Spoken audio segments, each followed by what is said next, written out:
What's going on, guys? Wanted to talk a little bit about the rematch, thankfully, between Tyron Woodley, UFC welterweight champion, 170 pounds, against Stephen Thompson. I just actually got done watching again the first fight between Tyron Woodley and Wonder Boy.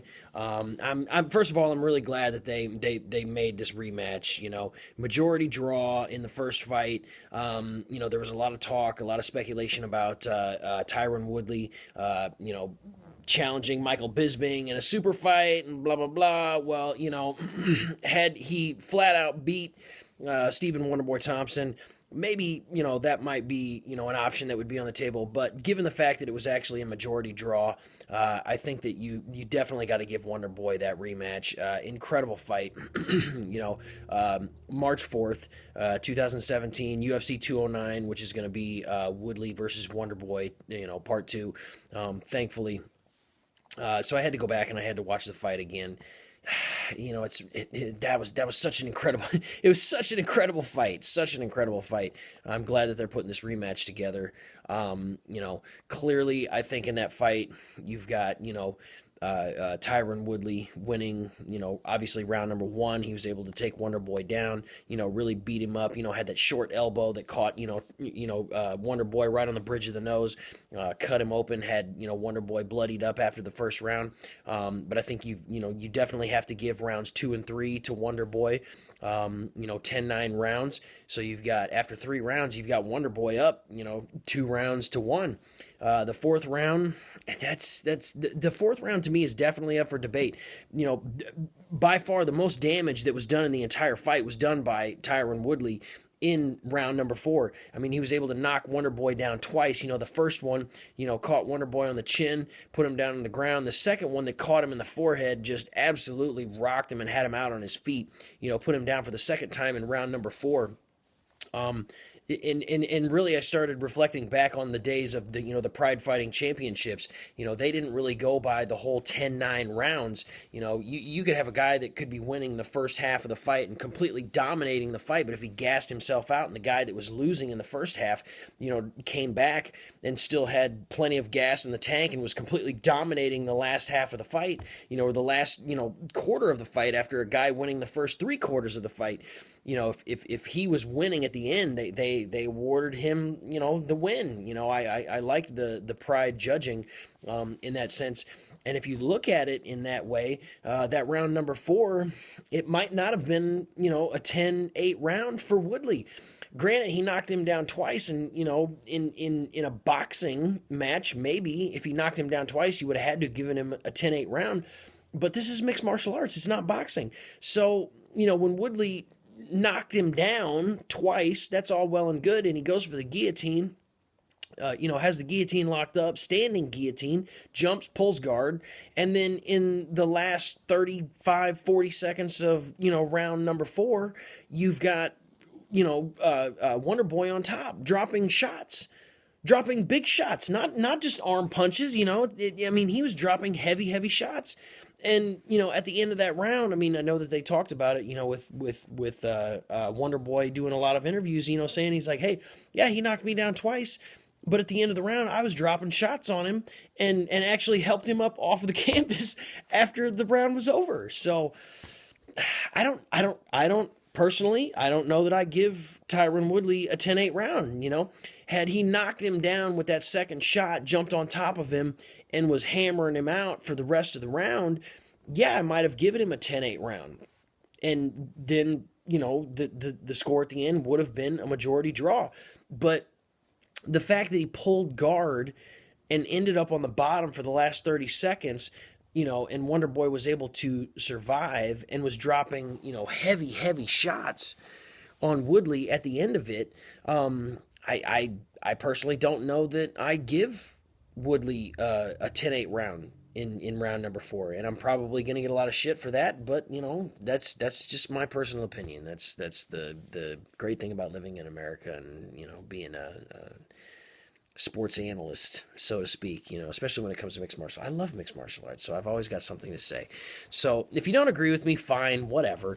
But I personally wouldn't have given Tyron Woodley a 10-8 round in number 4 just because of the way the end of the round went out. I think that he went for it and he didn't get it. I think he gassed himself out at the end of that round, and as a result, you've got Wonder Boy on top, and Thompson was dropping some pretty heavy shots, and he survived round number 4. And, clearly I think he won round number 5 as well. The fight stayed on the feet, and he was picking, Tyron Woodley apart at the end of the 5th. So I think that you've definitely got to give Tyron Woodley, round number 1. And you've definitely got to give him round number 4, even though, he ended up on the bottom at the very end of it. But the majority of the damage in round number 4, and the biggest damage that was done throughout the entire fight, was done in round number 4, by Tyron Woodley. But the fact that he was on the bottom at the end of the round and was kind of covering up and had clearly gassed himself out going for that guillotine. I mean, it was tight guillotine, very, very deep guillotine. But very taxing on the muscles, very taxing on the arms, especially when you're going and getting that squeeze in, trying to go for it. When you don't get it, unfortunately, you're going to expend a lot of energy doing that. And I think that's what happened. So don't necessarily think that I would give him a 10-8 round for number 4. And if that's the case, then I've got Wonder Boy winning that fight, actually 3 rounds to 2. So I'm super excited that they've got this fight. They're going to run it back. They're going to do it again. I honestly don't think that there's going to be much different the second time around as the first time around, because I don't think that Wonder Boy, obviously having that karate background, undefeated in kickboxing, I don't think that he's going to do anything different. I don't think he has to do anything different. And at the same token, I don't think that Tyron Woodley's going to do anything different as well. I think that, what he's done actually got him to the championship. And, why would either one of them do anything different? Tyron Woodley thinks he won the fight. Wonder Boy thought he won the fight, So I think we're going to see a lot of the same the second time around. And I'm super excited for that fight. Man, I don't know.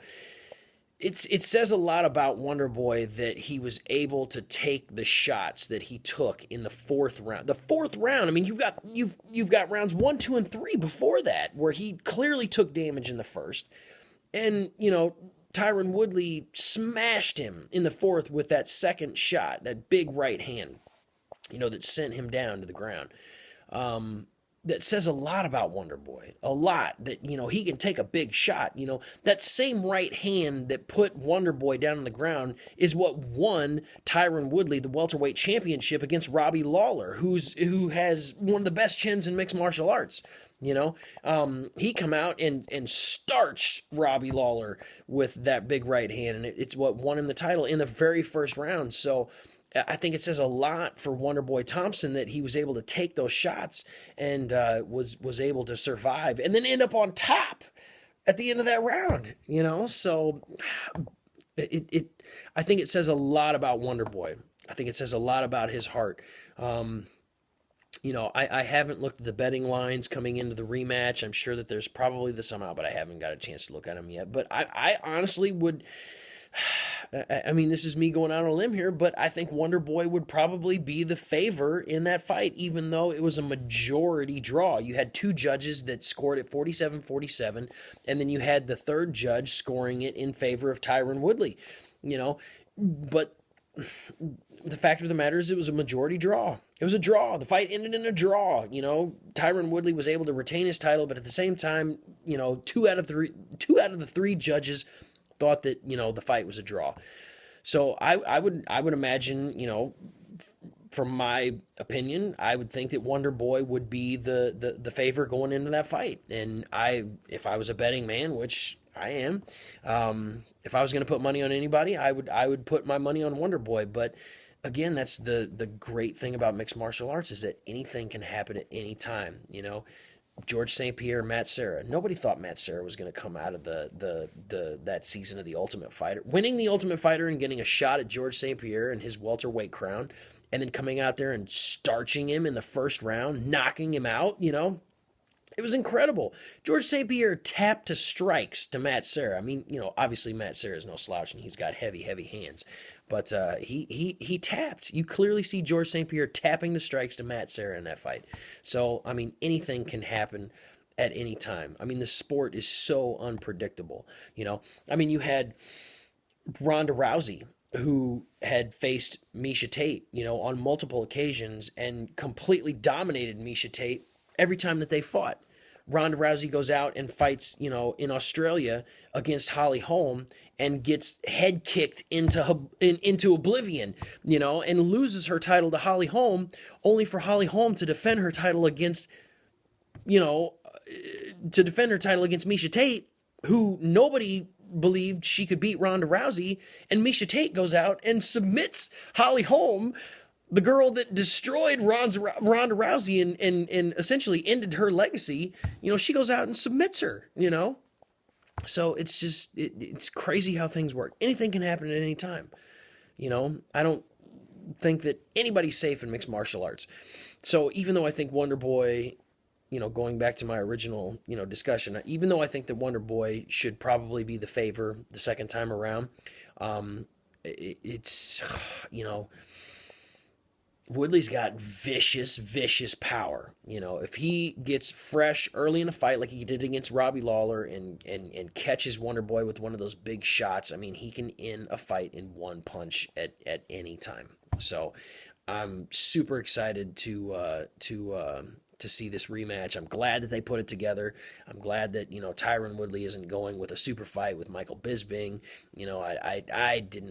I personally didn't want to see that fight, If anything, if you're going to see a super fight between two people in two different weight classes, I think that you should probably take Conor McGregor and bump him up to 170. There's already a little bit of animosity between, Tyron Woodley and Conor McGregor, especially on the same night, that Conor McGregor won his second belt in the second weight class. He was already the 145-pound champion, and he moves up to 155 and takes the 155-pound title. The interesting thing is that I thought about during that fight was that when Conor McGregor won the 155-pound title, okay, he was like, where's my second belt? Where's my second belt? So they actually went backstage, and Tyron Woodley actually gave his belt to the UFC officials to take out to the ring to give to Conor McGregor so that he could have his moment with a belt on each shoulder. Okay. So how ironic is it that Tyron Woodley gave his belt up to UFC officials to give to Conor McGregor so that he could have his moment when those two could potentially fight? And Conor McGregor could potentially take Tyron Woodley's 175-pound belt off of his waist. Just like in the press conference when Conor McGregor and Eddie Alvarez, they were going through their press conference. And, Eddie Alvarez had showed up and Conor McGregor wasn't there and he was fashionably late or whatever you want to call it. And Eddie Alvarez got up and he left his belt sitting on the table. And Conor McGregor came in after Eddie Alvarez had left and picked his belt up off of his side and brought it over and sat his 145-pound belt and Eddie Alvarez's 155-pound belt side by side. And, that was pretty symbolical of what happened throughout the fight. Like he went over and grabbed Eddie Alvarez's belt and brought it over to his side of the press conference table and actually ended up taking that belt eventually in the end anyways. So I thought it was pretty ironic that, Tyron Woodley literally voluntarily handed his belt over to the UFC officials and said, hey, take that out there so that he could have his moment. Hats off to Tyron Woodley for doing that in the first place. But maybe it's symbolic of what would happen in that fight. I personally think that, Conor McGregor would be severely undersized in that fight. So it would be very, very tough, but, a lot of things going on in mixed martial arts right now. You've also got, Nurmagomedov and Tony Ferguson, who are now fighting for the interim 155-pound title, which is interesting because Conor just won that belt. And I know that his girlfriend is giving birth to what I believe is his first child. Maybe I'm wrong about that, but I believe it's his first child, so he's going to take a little bit of time off for that. But it's interesting that they're going to automatically have them, Tony Ferguson and Habib fight for the interim lightweight championship. I think that they're trying to pit one of those two up against Conor McGregor as McGregor's next fight.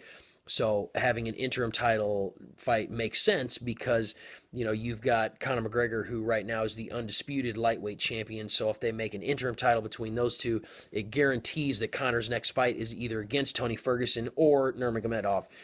I would never want anybody to look past a fight, but at the same time, how do you not think that Nurmagomedov is going to win that fight? That dude is vicious. I think he is his own worst enemy. I know he's had some problems with some injuries in the past, which has kind of kept him out of competition. But a healthy Nurmagomedov is a scary, scary individual. I've never seen MMA grappling like Nurmagomedov has. I mean, when he puts it on people, it's like, ugh, like it's hard to watch. That fight with how could I forget his name? Michael Johnson.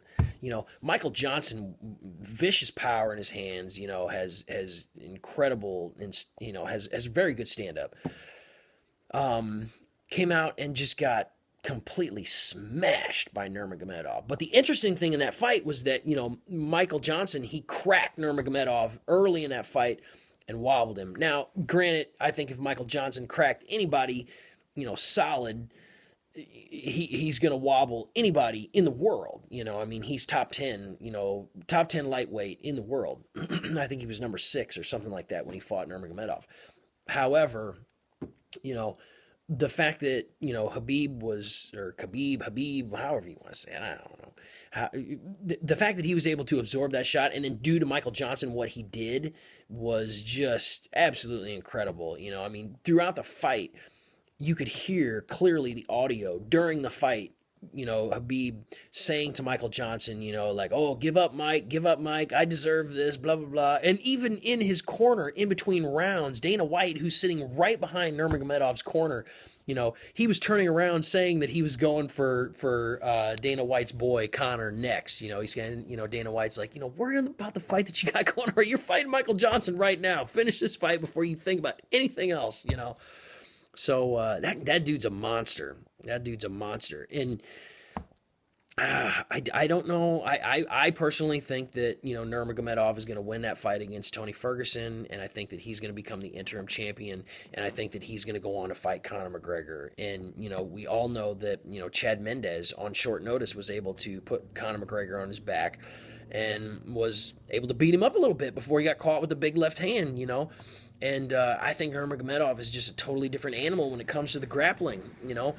Yes, Michael Johnson exposed, Nurmagomedov for, being able to be wobbled with a shot. And if Conor hits him with that big left hand, God only knows what can happen. But if Nurmagomedov gets him to the ground like Chad Mendes was able to get Conor to the ground, I don't know what's going to happen. He's just so vicious. So lots of good things happening in the UFC and mixed martial arts in general right now. You've got a champion from World Series of Fighting that's possibly going to be coming over to the UFC.